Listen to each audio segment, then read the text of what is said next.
Good morning and welcome to my garden.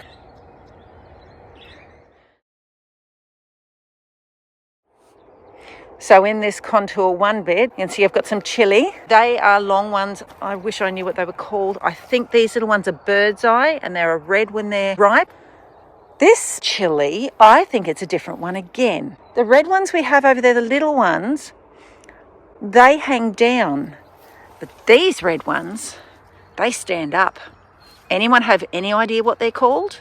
I'd love to know. This is the remnant of the okra.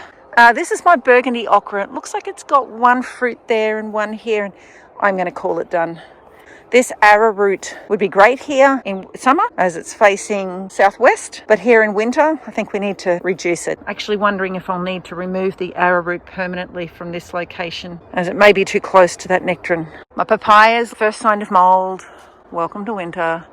Actually, I wonder if getting rid of this arrowroot will give it more airflow and reduce the mould that comes on it. So far, the fruit is not affected. I have in the past found it effective to put worm tea on the fruit when the mould starts to appear, and the fruit seems to be largely unaffected by the mould when I do that on a regular basis. I need a sprayer thing so I can actually reach the top, because throwing a bucket of it is a little indirect and a little bit non-specific. I'd never known lemongrass to have seed heads on it. I guess it makes sense because it's a grass, but obviously this lemongrass should have been chopped and dropped a long time ago. When a plant develops seeds or flowers, it starts drawing nutrients back out of the soil, the same nutrients it's been pumping in. And as a sacrificial plant, as a chop and drop plant, its job is to give nutrients to other plants, not to take them away. So I should have pruned that a long time ago. That pineapple has rotted. I have some inside to replace that with. These pineapples are looking strong. Look how thick they are. They're looking very happy. Talking of happy, apricot. Beautiful. A lot of these fruit trees I have never grown before, so it's an adventure. I'm learning, discovering new things. I don't think I planted flowers along here. I think they're volunteer weeds. I guess seeing today's cleanup day, they go. The arrowroot has to go. I'm going to have to keep chopping that. It's in the road, it's blocking sunlight, and that's not good. Okay, I could talk about it all day, but that won't get any work done. Let's see how much I can achieve. With continuing the cleanup of contour 2 this morning, I'm taking down some arrowroot. You can see that this arrowroot here is quite a large clump. Well, that was planted as one plant. So there's the size of your clump, and this is the size of the clump at the base after it's been chopped. That's quite a lot of width. That's pretty close to 80 centimetres, maybe a metre. Now, I'm a little bit concerned about how much pressure that's putting on this nectarine here. It's definitely going to shade it, which may not be a bad thing while it's small and it's summer. But through the rest of the year, it needs a lot more sun. And if it's going to toughen up for the summer sun, it actually needs full sun in winter, and it will need full sun in order to fruit.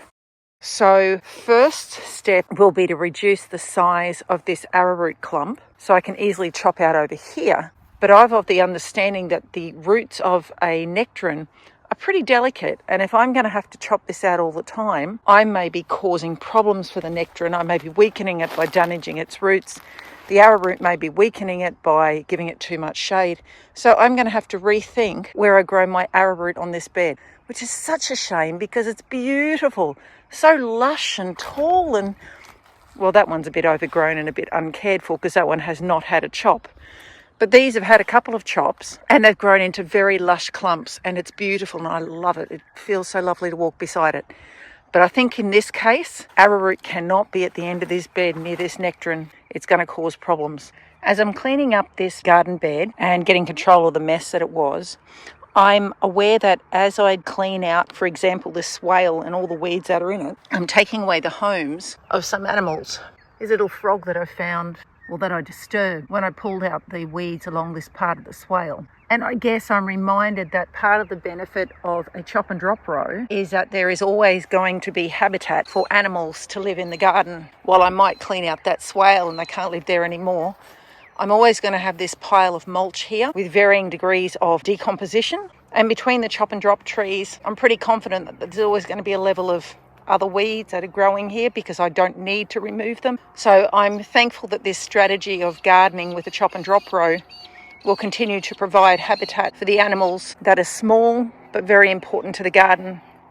At one stage in the history of this garden bed, I brought in a trailer load of horse manure mixed with plentiful lucerne from their stable. What I didn't realise was there was also an awful lot of plastic in the load, and that was scattered throughout the garden. I did my best to filter it out while I was putting it on the garden. Here's some of the plastic that I found, and it was then I understood the very great benefit of growing your own mulch. Also, there are a couple of weeds that I didn't have in the garden before I brought manure home.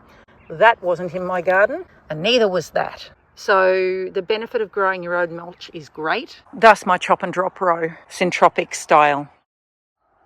Don't they look lovely when they're all cleaned up? I've done my work this morning, and contour 1 on the south is all cleaned up. You can see the size of these arrowroot bunches. They've become quite large, far larger than the single stalk that I planted. So in 6 months, they have grown to this size. They grow really fast and they love to be chopped and dropped. Okay, so what do we have here? My Burgundy Okra was here. I picked its last fruit yesterday. It was just 2 or 3 little ones. I planted some chilies here. Those that have come up are producing so many flowers. We're going to have quite a supply of chili, and I've already picked some. Now, I'm not sure what variety they are. They may be bird's eye, they may be something different. A lot of capsicum, pepper, chili seeds that I've planted are ones that I've been given as fruit. I haven't purchased them, so I have no idea what they actually are. One of my discoveries this morning was these potatoes. They are remnants of potato I forgot to dig up or missed when I was digging up my potatoes last season. Now, I asked someone, a couple of people actually, who were very good gardeners who've been gardening for many years, do you ever reuse your own potatoes as seed potatoes? Or do we have to buy seed potatoes from somewhere else? The answer I got was always buy your seed potatoes.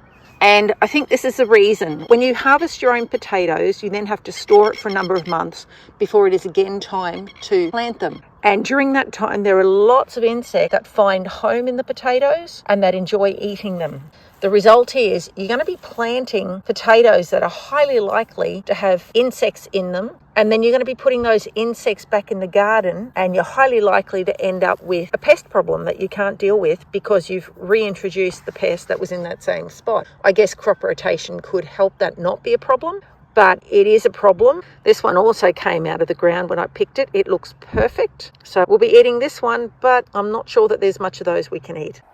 My broad beans and basil. Thought basil was a warm weather plant, but it actually looks quite good. Maybe it's being protected from the cold by the papayas. I don't know. There was okra here and then a squash. But that's now a fresh patch for planting. I'll have to figure out what follows okra, what follows squash. A weed I missed. These runner weeds will take over, so it was nice to clean them out.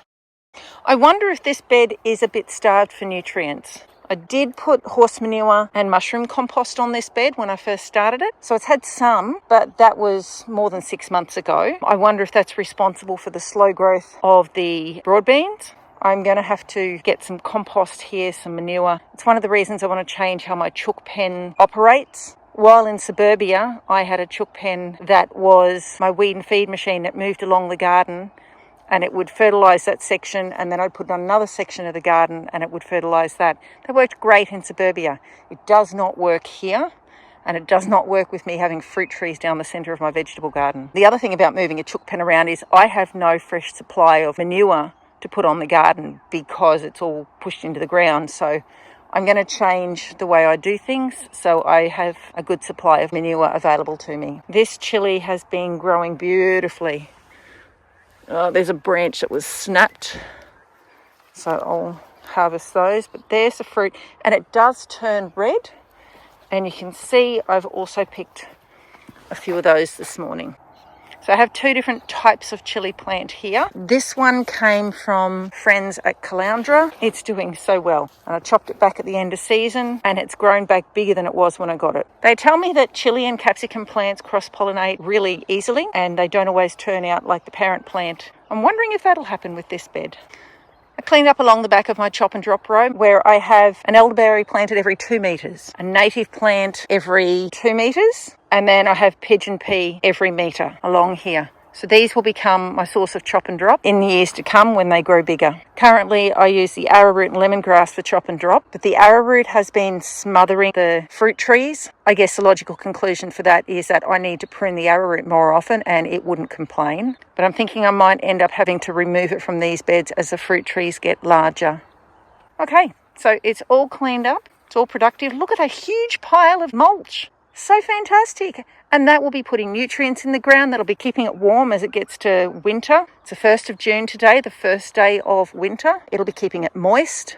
It'll be creating a lovely environment for lizards and skinks and beetles and spiders to live. And they're part of the beneficial insects that help to look after the garden, to eat the aphids, the things that we struggle to control. Insects can do that. That's their job. That's their food. That's what they're great at. It's such an incredible design. The community of insects that work together to look after our world. There we go. Contour 1, all cleaned up and ready for planting. Thanks for enjoying the journey with me.